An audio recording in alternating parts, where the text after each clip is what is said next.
Oke, baik. Selamat malam, sobat-sobat guru di mana saja Anda berada. Lebih khusus, sobat-sobat guru SMA Entrepreneurship Chevalier anak saya Merauke. Jumpa lagi bersama channel Toranoen. Kali ini saya akan mengulas, membahas dan menyusun rencana pelaksanaan pembelajaran satu lembar sesuai dengan peraturan Mendikbud nomor 14 tahun 2019, memuat tentang satu, tujuan pembelajaran, kemudian yang kedua langkah-langkah kegiatan, dan yang ketiga adalah penilaian atau asesmen. 3 poin penting ini sangat dibutuhkan dan sangat perlu sekali untuk kita membuat dan menyusun sebuah RPP dalam proses pembelajaran kita. Baik sobat-sobat, kita kembali ke laptop. Coba Anda perhatikan RPP yang saya sudah buat. Pertama-tama saya membuat sebuah tabel. Di situ tabel identitas RPP. Kolom pertama, satuan pendidikan. Satuan pendidikan di sini adalah SMA Entrepreneurship. Kemudian mata pelajaran, ya saya sebagai guru PKN sendiri, mata pelajaran saya PKN. Kemudian kelas semester, kelas 10 semester genap, dan di sebelahnya adalah materi pokok. Materi pokok di sini ada 2, yaitu materi pokok dari bidang studi saya sendiri PPKN, nilai-nilai Pancasila dalam praktek penyelenggaraan pemerintahan negara. Kemudian dari bidang entrepreneurship atau kewirausahaan, yaitu tema yang saya ambil di sini adalah pengelolaan lahan. Ya, setelah materi pokok, di bawah materi pokok alokasi waktu. Alokasi waktu juga dibagi 2, 4 kali pertemuan untuk tatap muka sama dengan 120 menit dan 8 kali pertemuan untuk tatap muka 180 menit. Setelah alokasi waktu, coba Anda sobat-sobat guru perhatikan di kolom berikut, yaitu kompetensi dasar atau KD. Kompetensi dasar atau KD yang saya pilih di sini sesuai dengan kebutuhan anak-anak di daerah Papua, khususnya Merauke. Saya pilih KD 3.1, menganalisis nilai-nilai Pancasila dalam kerangka praktek penyelenggaraan pemerintahan negara. Kemudian KD yang kedua yang saya ambil adalah 4.1, menyaji hasil analisis nilai-nilai Pancasila dalam kerangka praktek penyelenggaraan pemerintahan negara. Setelah KD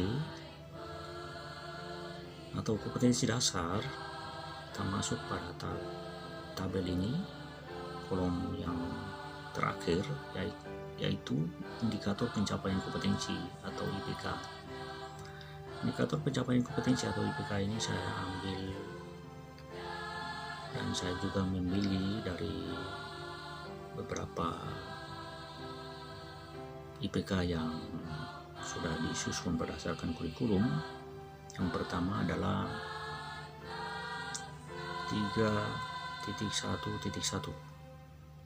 mengamati gambar, tayangan atau video.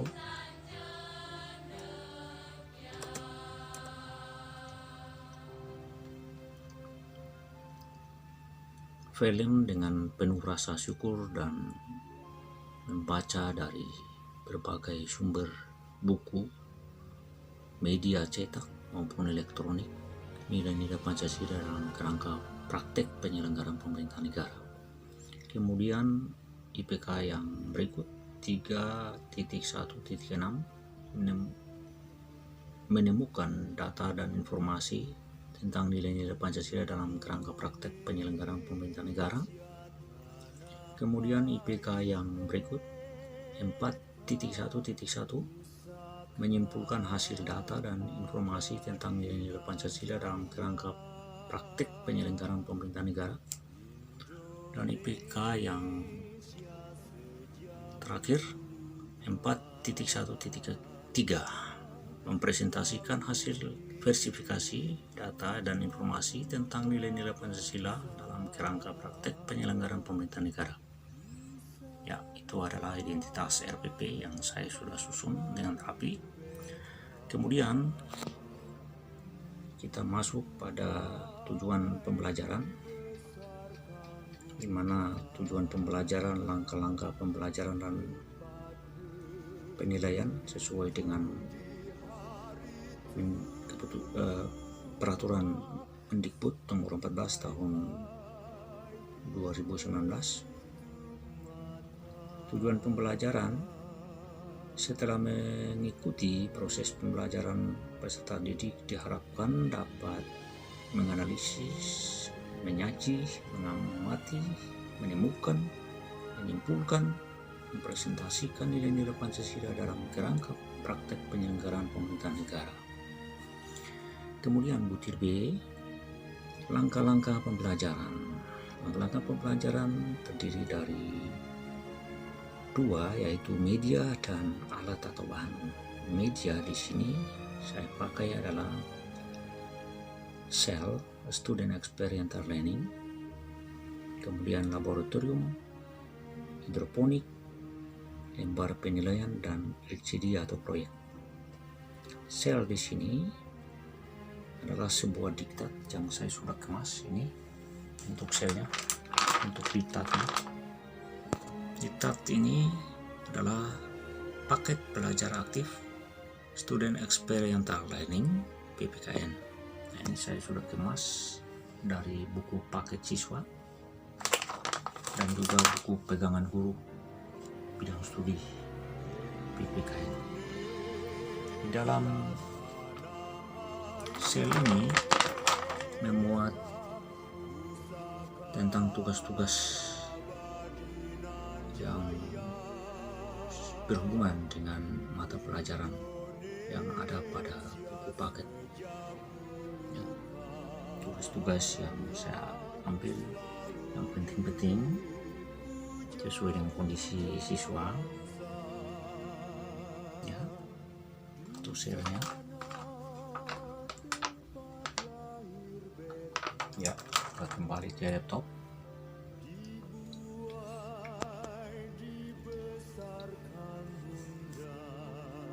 Ya. Selain itu, kita masuk dalam alat atau bahan.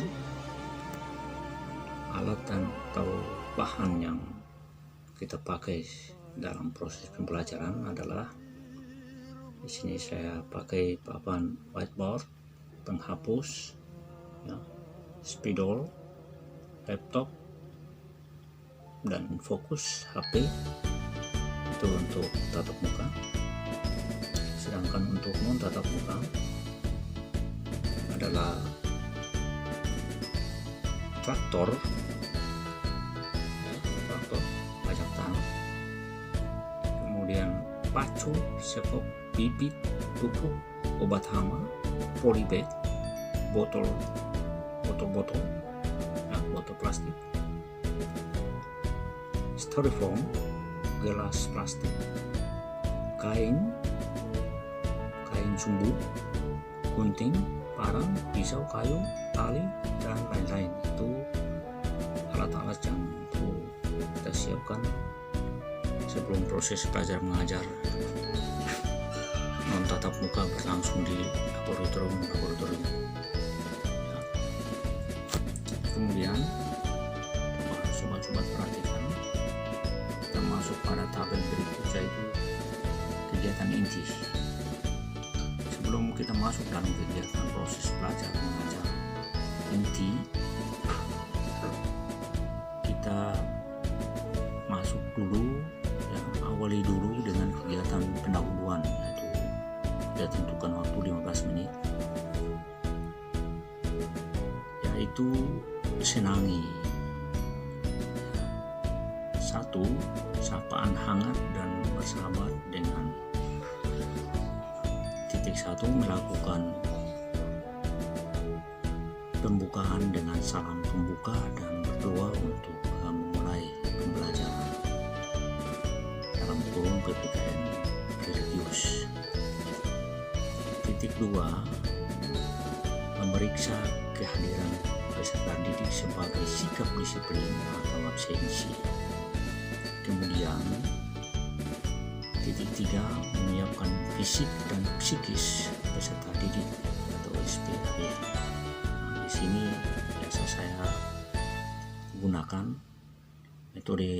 metode antara lain kata-kata motivasi dalam bentuk gulungan.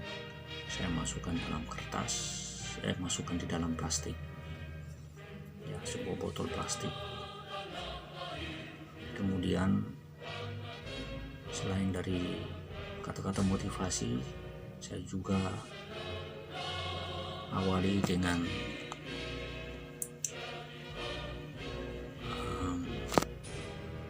gerakan-gerakan olahraga ringan di tempat atau di kelas. Selain daripada itu, saya juga menggunakan metode sticky marker. Selain itu juga saya awali juga dengan bernyanyi, ya, lagu-lagu nasional atau lagu-lagu perjuangan. Setelah kita senangi, kita masuk pada kegiatan inti. Kegiatan inti di sini juga saya buat dalam 2 bagian.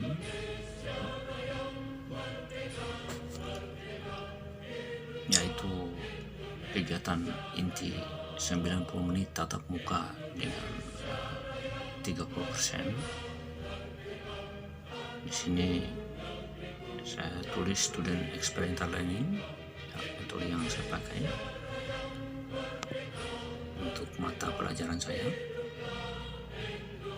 Pada pertemuan pertama, ya, coba lihat pada bintang pertama, peserta didik diberikan diktat paket belajar aktif yang dikemas dari buku paket dan buku siswa dan buku pegangan guru mata pelajaran PPKN K13 serta sumber lain dari internet yang berhubungan dengan materi.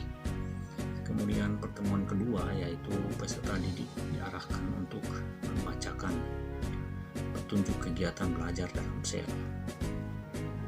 Ya, kemudian yang ketiga, peserta didik dituntun mengerjakan tugas-tugas dalam sel. Dan yang keempat, peserta didik dibimbing mempresentasikan dan berdiskusi tentang hasil-hasil kegiatan belajar di depan kelas.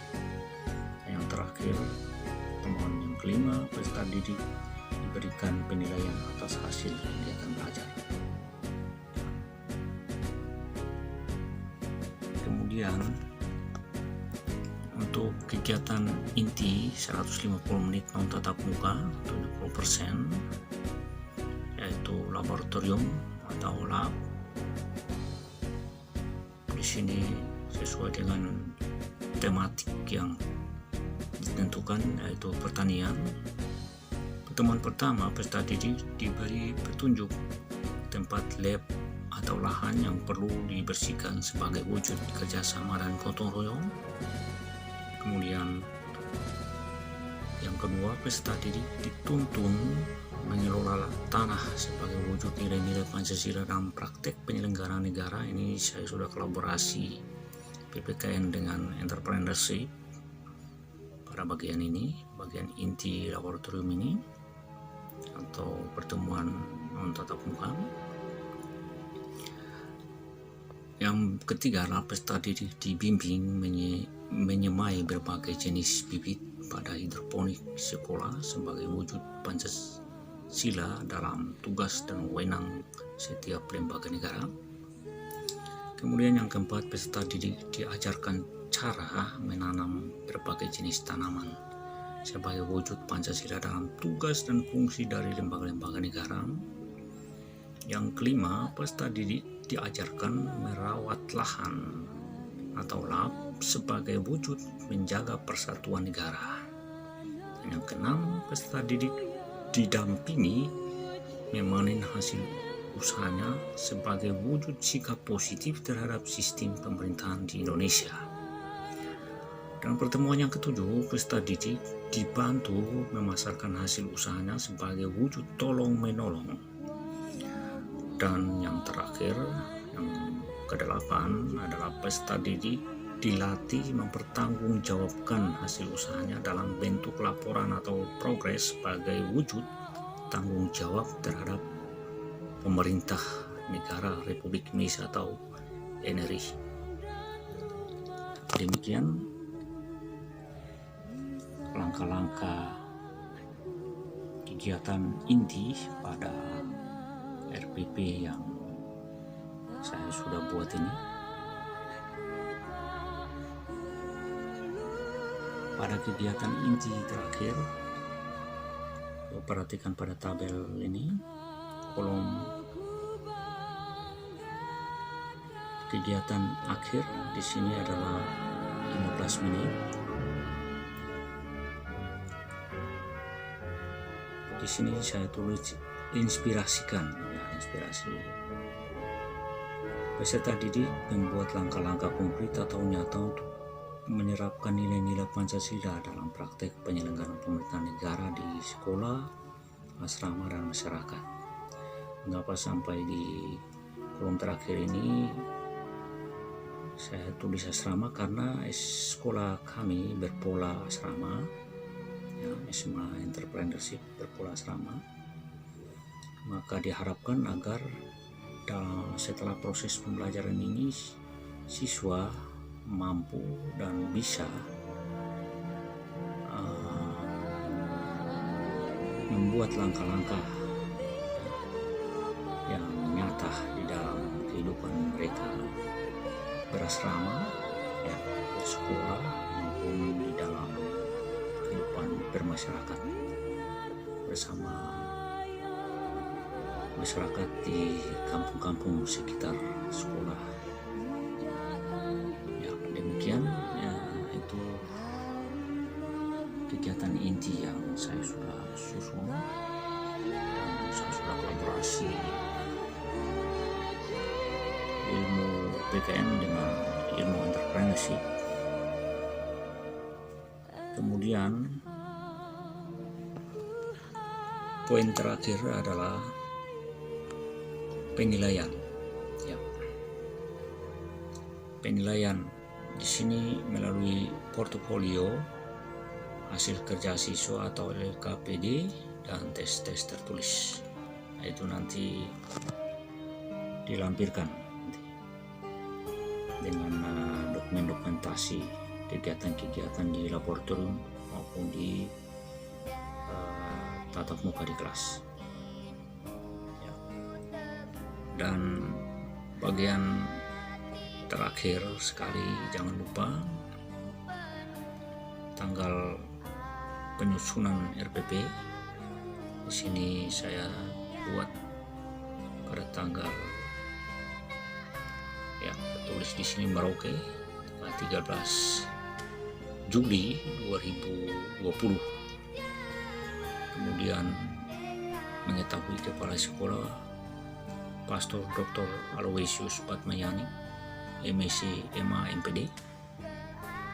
Ya, kemudian sebelahnya guru mata pelajaran, ya, saya sendiri, Tobias Ohiputun SPD. Ya. Ada beberapa RPP juga saya sudah buat, namun saya cuma membahas salah satu RPP yang merupakan bab pertama untuk kelas 10 SMA. Demikian penjelasan saya. Terima kasih atas perhatian sobat-sobat semua. Kiranya penjelasan saya ini memberikan inspirasi, motivasi buat rekan-rekan untuk menyusun RPP-nya sesuai dengan mata pelajaran yang diberikan. Jangan lupa sobat-sobat like, komen, subscribe channel video saya ini, dan tunggu video-video berikutnya. Selamat malam, sampai berjumpa lagi.